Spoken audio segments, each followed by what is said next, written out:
মুসলমান যুবক, তুমি কি জানো তোমার শরীরে পোকামাকড় হয়ে গেছে? মনে করো এমন এক অসুস্থ হয়েছে, তোমার শরীরের মধ্যে পীড়া হয়েছে, তোমাকে হসপিটালে নেওয়া হয়েছে। দেখবা তোমার বউ নাক ছিটকাবে, গন্ধ, তোমার ভাই চলে আসবে, তোমার বাবাও চলে আসতে পারে, কিন্তু মা তোমার বিছানার পাশ থেকে সরবে না।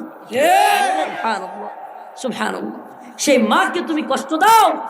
হে যুবক, তুমি আমার সেই মাকে কষ্ট দিও না। তুমি তোমার মায়ের দোয়া নাও। মাকে মাঝে মাঝে, বউকে শুধু সারপ্রাইজ দিও না, মাঝে মাঝে মাকে সারপ্রাইজ দিবা, কিছু নিয়ে যাবা। হঠাৎ করে মায়ের জন্য কিছু নিয়ে যাবা, মা সারপ্রাইজ হবে। করবা তো ইনশাআল্লাহ? কথা বলেন না? হাত তুলে আবারও কথা দেন। যাদের মা বাবা আছে আজকে বাড়িতে গিয়ে হাতে পায়ে ধরে মাপ চাইবেন, পারবেন? কোনো অপরাধ নাই, আপনি ভুল করেন নাই, তবুও গিয়া বলবেন মা মাফ করে দাও, বাবা মাফ করে দাও। মা বাবার কাছে মাপ চাইয়া দেখেন, চোখের পানিগুলো ছেড়ে দিয়ে আপনার জন্য কাঁদবে। কোন পীর সাহেব, কোন শায়েখ, কোন হুজুরের দোয়া এত বেশি কাজে লাগবে না যত বেশি কাজে লাগবে আপনার মা বাবার। করবেন তো ইনশাআল্লাহ? আল্লাহ পাক আমাদের সবাইকে মা বাবার খেদমত করা এবং মা বাবার খেদমত করে জান্নাতে যাওয়ার তৌফিক দান করুক। জোরে বলেন আমিন। ইনশাআল্লাহ আমি কথা দিচ্ছি, ইনশাআল্লাহ যদি জীবিত থাকি আবারও আপনাদের মাঝে আসবো ইনশাআল্লাহ। যদি কোনো ব্যক্তি আল্লাহ পাকের কাছে মন থেকে খালেস নিয়তে তওবা করে, আল্লাহ বলেন ইল্লা মান তাবা ওয়া আমানা ওয়া আমিলা আমালান সালিহা,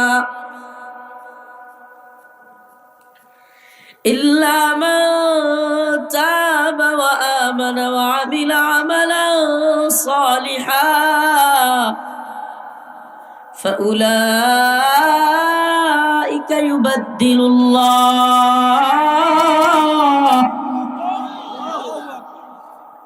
আল্লাহ বলেন যদি কোনো ব্যক্তি খাঁটি মনে খালিস ভাবে তওবা করে, আল্লাহর কাছে মাপ চায়, জিনা করেছে মাপ চায়, সুদ খেয়ে ফেলেছে মাপ চায়, মদ খেয়ে ফেলেছে মাপ চায়, দুর্নীতি করে ফেলেছে, আল্লাহর কাছে খাঁটি তওবা করে ক্ষমা চায়, তবে আমার আল্লাহ বলেন যে কোনো পাপ তুমি করো আর যদি খাঁটি মনে তওবা করতে পারো, ফাউলাইকা ইউবাদদিলুল্লাহ সাইয়্যাতিহিম হাসানাত। আমি তোমাদের আমল সমূহকে, খারাপ কাজগুলোকে, সাইয়্যাগুলোকে হাসানাত দ্বারা, খারাপ কাজগুলোকে ভালো কাজ দ্বারা পরিবর্তন করে দিব। কত দয়াময় রব না, কত দয়াবান তিনি। এই দুনিয়ার নিজাম কি? আপনি একটা ভুল করেছেন, চাকরি করেন, অফিসে যান নাই, একদিন ধমক মারবে, দ্বিতীয় দিন যান নাই হুমকি দিবে, তৃতীয় দিন চতুর্থ দিন আপনার চাকরি ছেড়ে চলে আসতে হইতে পারে। ঠিক কি ঠিক না? বললেন স্যার স্যার আমার মাফ করে দেন, মাফ করে দেন, মাফ করবে? বেতন বাড়াবে নাকি বলবে দূর হ তুই? বেতন তো বাড়াবেই না, উল্টো কি বলবে? বের করে দিবে। এই দুনিয়ার নিজাম এটা। বাবা মার চাইতে দয়াবান তো আর কেউ নাই পৃথিবীতে। আল্লাহ এবং তার রাসূলের পরে সবচেয়ে দয়াশীল কে? মা এবং বাবা। সেই মা বাবাও সন্তানকে অবাধ্য হইলে ঘর ছাড়া করে, দেশ ছাড়া করে, করে কি করে না? কিন্তু আমার আল্লাহ কত দয়াবান, আমার মাওলা তার বান্দাকে ডাকে ফাফিরু ইলাল্লাহ, আয় আয় আয় বান্দা আমার দিকে ফিরে আয়, খাঁটি নিয়তে তওবা কর, আমি তোকে ক্ষমা করে দিব। শুধু ক্ষমা করব তা না রে বান্দা, যদি খাঁটি তওবা করিস, ওয়া আমানা ওয়া আমিলা আমালান সালিহা, আবার যদি ঈমান এনে নেক আমল করতে পারিস, আমি তোর আমলগুলোকে ইউবাদদিলুল্লাহ বদল করে দিব। বদল করে কি করব? তোর সাইয়্যাগুলোকে, তোর খারাপ কাজগুলোকে আমি নেক আমল দ্বারা পরিবর্তন করে তোকে জান্নাতে ঢুকায়া দিব। সুবহানাল্লাহি ওয়া বিহামদিহি। ওয়া কানা আল্লাহু গফুরুর রহিমা। আমার আল্লাহ বড় ক্ষমাশীল, বড় ক্ষমাশীল, তার মতো দয়াশীল ক্ষমাশীল কেউ নাই। আমার আলোচনা সেদিকে ছিল না, আজকে আমার আলোচনা পিতামাতার হক নিয়ে। আমরা পিতামাতার হক কতটুকু আদায় করি? এই যে শীতের দিন, এই যে কুয়াশা, দেখেন উপরে কাপড় দিয়েছেন, সে কাপড় ভিজে, তারপর ওই কুয়াশা আস্তে আস্তে পড়তেছে টুকটুক করে, গুটি গুটি হয়ে। কি প্রচন্ড কুয়াশা, কি প্রচন্ড শীত। এই যে বড় মানুষ যারা আছে, বয়স্ক মানুষ, আমাদের বাবা মা, এরা এই রাতের বেলায় কম্বল গায়ে দিয়ে, লেপ গায়ে দিয়েও এদের শরীর গরম হয় না। কথা বলেন, গরম হতে চায় না। 60 ঊর্ধ্ব মানুষ কত কষ্ট করে এই শীতের দিনে। প্রিয় হাজিরিন,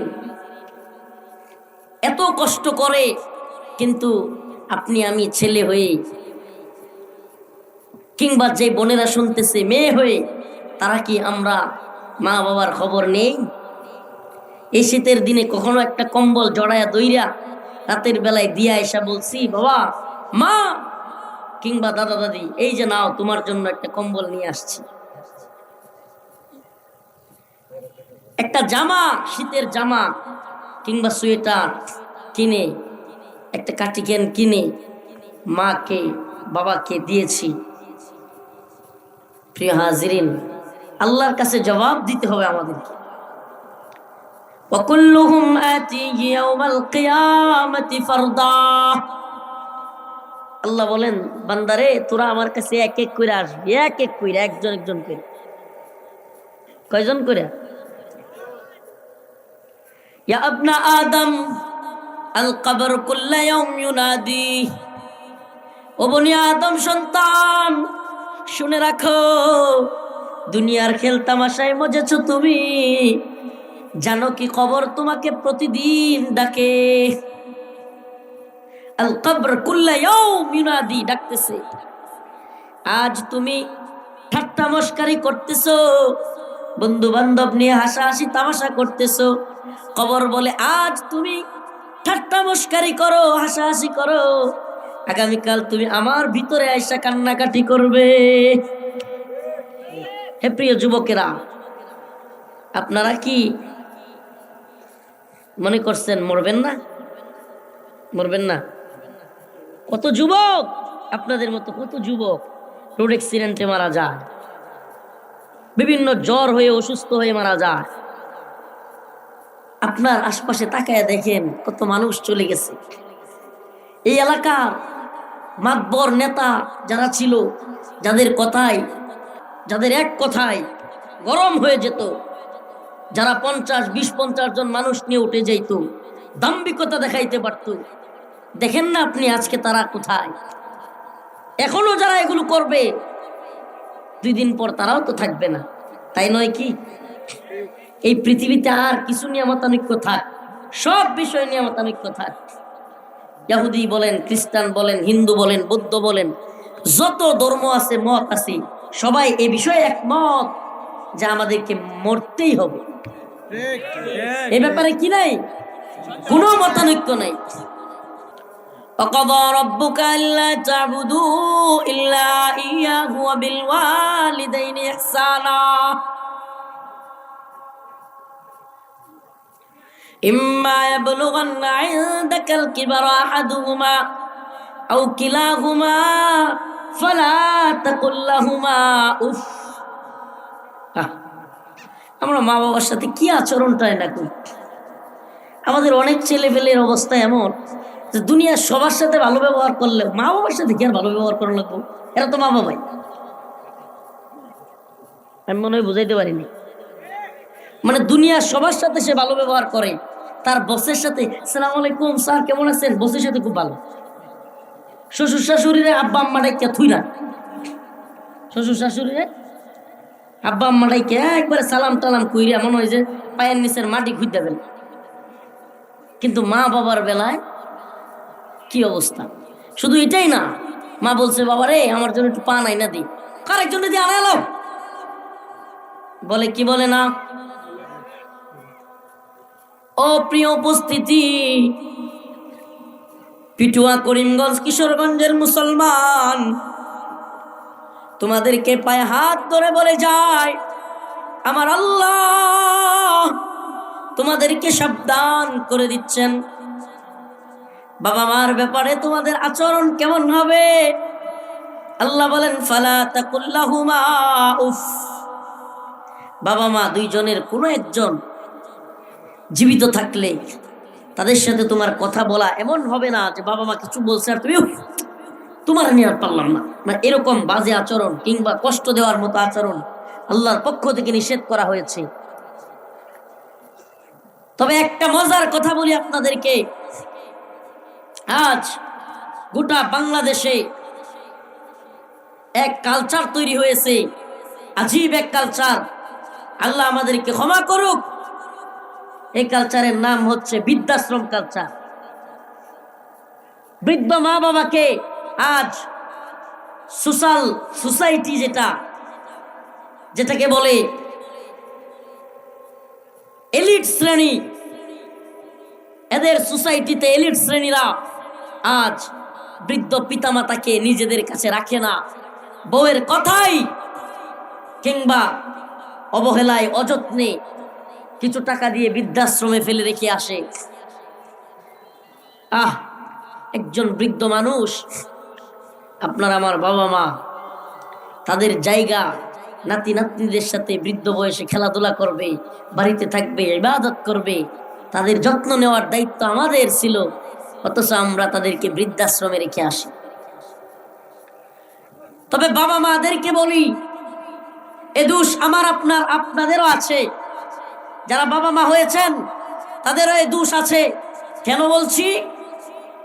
সারা বাংলাদেশের চ্যালেঞ্জ করে বলতে পারি, সারা বাংলাদেশের বৃদ্ধাশ্রমগুলো খুঁজে দেখেন, ব্যারিস্টারের মা বাবা পাবেন, জজের মা বাবা পাবেন, ডাক্তারের মা বাবা পাবেন, শিল্পপতির মা বাবা পাবেন, উকিলের মা বাবা পাবেন, অনেকের মা বাবা পেতে পারেন, কিন্তু একজন আলেমের মা বাবাকে বৃদ্ধাশ্রমে পাবেন না। চ্যালেঞ্জ করে বললাম, সন্তানকে হাফেজ বানান, সন্তানকে আলেম বানান, কুন আলিমান আও মুতাআল্লিমান আও মুহিব্বান আও মুঈনান ওয়ালা তাকুন খামিসান। সুবহানাল্লাহ।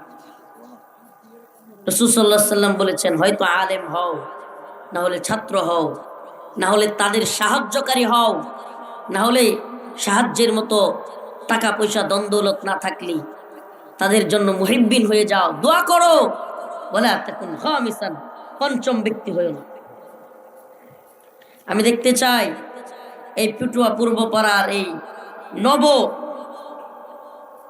উদ্যমে যে বাগানটা জাগতেছে, এই আল্লাহর রাসূলের ঘর, বাগে জান্নাত, কোরআনের গড়ে, আমি এই এলাকার মানুষকে দেখতে চাই তোমাদের বাবা মার নামে, বাবা মা চলে গিয়েছে কবরে, তোমার বাবা মা তোমার জন্য অনেক টাকা পয়সা রেখে গিয়েছে, তুমি এই আল্লাহর গড়, নবীর গড়ের জন্য তুমি কিছু টাকা তোমার বাবা মার জন্য দিবে।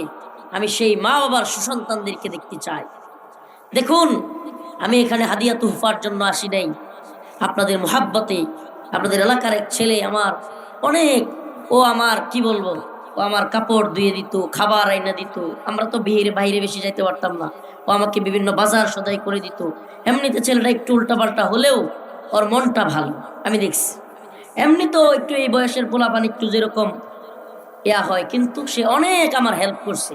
আল্লাহ পাক তাকে হেদায়েত দান করুক। বাবা মার খেদমত করবো তো ইনশাআল্লাহ। বাবা মা কি কষ্ট দিব না তো? শুনেন, আপনার সবচাইতে বেশি ভালো আচরণের হকদার হলো আপনার মা, তারপরে আপনার বাবা। নাসিমকে বলবো, মা আছে, বাবা চলে গেছে, বাবার কথা শুনবি, বাবার কথা মানবি। যে সন্তান তার মায়ের কথা শুনে মায়ের দোয়া নেয়, সে সন্তান দুনিয়া এবং আখিরাতে সফল হয়।